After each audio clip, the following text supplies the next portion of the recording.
तुम्ही काँग्रेसचं एक वर्किंग स्टाईल पाहिलं, तुम्ही आता भाजपमध्ये आलेला होतात आणि ज्या काळात तुम्ही भाजपमध्ये आला तेव्हा आमदारकी नव्हती पण तुमचं काम चालू होतं आणि आता आमदारकी मिळालेली आहे. भाजप आणि काँग्रेस यांच्या वर्किंग स्टाईल मधला डिफरन्स कसा वाटतो तुम्हाला?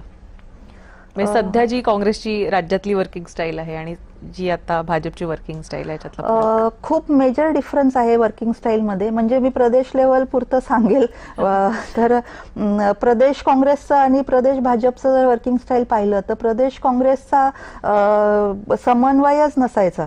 त्याचप्रमाणे जर तुम्ही भाजपचा प्रदेशचं बघितलं तर अगदी म्हणजे ग्राउंड लेवलच्या कार्यकर्त्याला सुद्धा फोन असतात, त्यांच्याकडून इनपुट घेतलं जातं. परत वेळोवेळी VC मध्ये सगळ्यांना इन्व्हॉल्व केलं जातं. काय त्यांचे प्रश्न असतील ते मांडता येतात. त्याचप्रमाणे वेळोवेळी मीटिंग्स लावल्या जातात, कार्यक्रम लावले जातात. म्हणजे थ्रू आउट द वीक काही ना काही चालू असतं.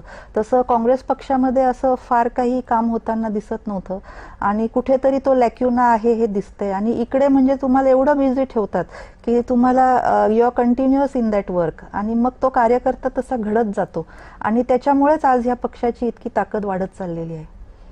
सो हे काँग्रेसनं कुठेतरी भाजपकडून शिकलं पाहिजे.